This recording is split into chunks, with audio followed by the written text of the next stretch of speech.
Pizza का कसूर। रीमा जल्दी से तैयार होकर नीचे आती है, जहां पर रीमा की मां सरिता जी उसके लिए स्वादिष्ट पराठे और सब्जी पैक कर रही होती हैं टिफिन में। माँ, आज मेरा टिफिन मत पैक करो, मैं कैंटीन से कुछ खा लूंगी। नहीं नहीं बेटा, कैंटीन से क्यों? जब मैं तुम्हारे लिए इतना स्वादिष्ट खाना बनाती हूँ घर पर, तो कैंटीन से क्यों खाना? नहीं माँ, हमारे स्कूल में नई कैंटीन खुली है और मेरे सभी दोस्त वहाँ से खाना खाते हैं।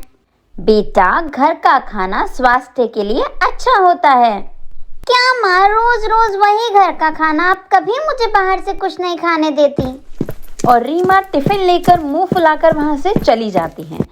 सरिता जी हमेशा ही अपने परिवार को नए नए पकवान बनाकर खिलाती थी और हमेशा जोर डालती थी कि सब लोग घर का खाना ही खाएं। उन्होंने कभी रीमा को बाहर से कुछ खाने नहीं दिया। रीमा 13 साल की हो चुकी थी और उसने आज तक कभी बाहर का खाना टेस्ट भी नहीं किया था। अरे रीमा, तुम्हें पता है हमारी कैंटीन में पिज्जा मिलने लगा है, तुम भी चलोगी क्या लेने? नहीं नहीं महक, मेरी मम्मा मुझे बाहर का खाना मना करती हैं। अरे तो उन्हें कैसे पता चलेगा? पैसे हैं ना तुम्हारे पास, ले लो और खा लो। लेकिन मेरा लंच बॉक्स? अरे उसको तुम डस्टबिन में डाल देना। और फिर दोनों सहेलियां खुशी खुशी कैंटीन से पिज्जा लेने चली जाती हैं। रीमा ने आज पहली बार जिंदगी में पिज्जा खाया होता है। वो उसके स्वाद में बिल्कुल खो ही जाती है। और फिर क्या था, ये पिज्जा का सिलसिला रोज चलने लगा। रोज रीमा माँ से किसी न किसी बहाने पॉकेट मनी लेती और कैंटीन में जाकर पिज्जा खा लेती। दादी, मैं आपको बताऊं, मैंने ना कैंटीन में पिज्जा खाया। क्या? पिज्जा? अरे दादी, धीरे बोलो, मम्मा ने सुन लिया तो बहुत गुस्सा करेंगी। हाँ हाँ बेटा, ठीक है, पर पिज्जा मैंने तो कभी खाया ही नहीं, मुझे तो पता ही नहीं कैसा होता है। दादी, बहुत यमी होता है। अच्छा बेटा, तुम क्या मेरे लिए भी लाओगी? ठीक है दादी, पर आप मुझे पैसे दे दें। और फिर रीमा दादी से पैसे लेकर उनके लिए भी पिज्जा लाने लगी। मानो दादी पोती दोनों को ही पिज्जा की लत लग जाती है। रोज रीमा दादी से पैसे लेकर जाती, कैंटीन में खुद भी पिज्जा खाती और दादी के लिए शाम को घर पर भी लेकर आती। यहाँ तक कि अब रीमा सुबह घर पर नाश्ता भी ना करती। माँ, आप मेरा नाश्ता भी टिफिन में ही डाल दो, मैं स्कूल के रास्ते में जाकर खा लूंगी। लेकिन टिफिन कौन खाता था? खाती तो वो थी पिज्जा। सो अब रीमा ब्रेकफास्ट, लंच और डिनर तीनों में पिज्जा खाने लगी। और यही सिलसिला दादी माँ के साथ भी होने लगा। दादी भी अपना रात का बचाया हुआ पिज्जा अगले दिन सुबह खा लेती और दोपहर को भी। दादी, ये देखो, मैं ले आई आपके लिए पिज्जा। पिज्जा? रीमा, क्या है ये सब कुछ? अब मुझे समझ में आया क्यों तुम्हारा टिफिन वापस आता है। तुम रोज स्कूल में पिज्जा खा रही हो ना? और ये क्या माँ जी, आप भी इसके साथ?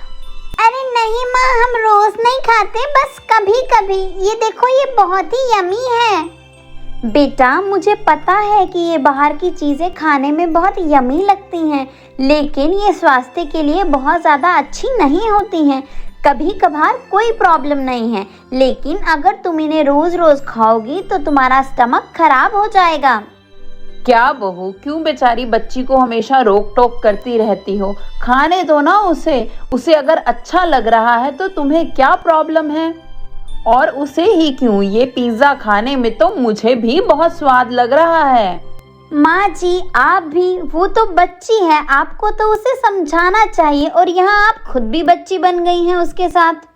अरे बहू, कोई फर्क नहीं पड़ता, दूर देश में भी तो सब लोग पिज्जा ही खाते हैं, टीवी में देखा नहीं है क्या?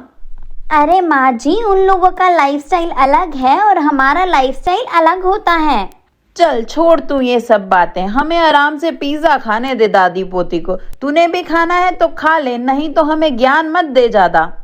माँ जी, आप मेरी बात समझ क्यों नहीं रही हैं? और सरिता जी हताश होकर वहां से चली जाती हैं। अब भला वो बच्ची को तो समझाएं, अब बूढ़ी माँ को क्या समझाएं? ऐसे ही कुछ दिन बीत जाते हैं और रीमा रोज कैंटीन से पिज्जा खाती है और दादी के लिए भी लाती है। और अब तो सरिता जी को भी इस बात का मालूम था। जी सुनिए, मुझे आपसे ना कुछ बात करनी थी। पिछले कुछ दिनों से रीमा माँ से पैसे ले जाती है और कैंटीन से रोज पिज्जा खा रही है। अरे तो भाई क्या हो गया, पिज्जा ही है, जहर थोड़ी है। सरिता जी के पति मोहन ने कहा। अरे माना जहर नहीं है, खाने की ही चीज है, पर अगर इतना ज्यादा मैदा खाएगी तो दिक्कत होगी ना। अरे कुछ नहीं होता, तुम ऐसे खामखा में ही परेशान होती हो। खुद भी सारा दिन रसोई में लगी रहती हो नई नई चीजें बनाने के लिए, और किसी को कुछ बाहर से स्वादिष्ट खाने भी नहीं देती हो। अच्छा, तो आपको लगता है कि मेरा खाना स्वादिष्ट नहीं होता और मैं रोक टोक करती हूँ। ठीक है, नहीं कहती अब मैं किसी को कुछ। अरे बहू कहाँ हो तुम? हाय माँ, मर गई, मैं तो मर गई। इतना दर्द, मर गई। माँ कहाँ हो? माँ मेरे पेट में बहुत जोर से दर्द हो रहा है। बहू कहाँ हो? मेरे भी पेट में बहुत दर्द हो रहा है। उधर दूसरे कमरे से माँ जी और रीमा की आवाजें आने लगती हैं। सरिता जी और मोहन फटाफट से उनके कमरे की तरफ जाते हैं और देखते हैं कि दोनों दादी पोती दर्द से कराह रही होती हैं। तुरंत दोनों को हॉस्पिटल ले जाया जाता है। मिस्टर मोहन, लगता है ये दोनों बहुत दिनों से जंक फूड खा रही हैं लगातार, जिसकी वजह से इनके पेट में अल्सर और फूड पॉइजनिंग हो गई है। इन्हें अब कुछ दिन हॉस्पिटल में ही रहना होगा। देखा, मैं ना कहती थी, इतना बाहर का खाएंगे तो पेट खराब होगा ही ना। अच्छा बस करो, चलो माँ जी और रीमा के पास चलते हैं। बेटा क्या कहा डॉक्टर ने? क्यों हम दोनों के पेट में इतना दर्द हो रहा है?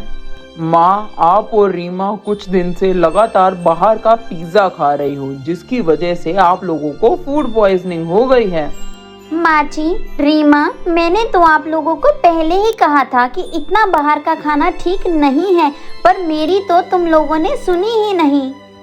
बाहर की बनी चीज़ों में बहुत मिर्च मसाला होता है, खाने में बहुत स्वाद तो लगती हैं, लेकिन अगर उन्हें रोज रोज खाओ तो पेट में गड़बड़ होनी शुरू हो जाती है। कभी कभार बाहर का खाना ठीक होता है, लेकिन रोज रोज बाहर का खाना खाना हमारे पेट के लिए अच्छा नहीं होता। हाँ बहू, तुम ठीक ही कह रही हो। मैंने भी स्वाद के चक्कर में अपना और बेचारी बच्ची का पेट ही खराब कर दिया। हाँ माँ, मुझे माफ कर दो, अब से मैं इतना बाहर का खाना नहीं खाऊंगी। ये उस मरे पिज्जा का ही कसूर है। नहीं माँ जी, ये पिज्जा का कसूर नहीं, आपके और रीमा के लालच का कसूर है। सब लोग जोर जोर से हंसने लगते हैं। तो दोस्तों, क्या आपको भी खाना है रोज रोज पिज्जा? बताइए हमें कि आपको आज की कहानी कैसी लगी। इसी तरह की और कहानियों के लिए सब्सक्राइब करें हमारा चैनल टून स्टोरीज।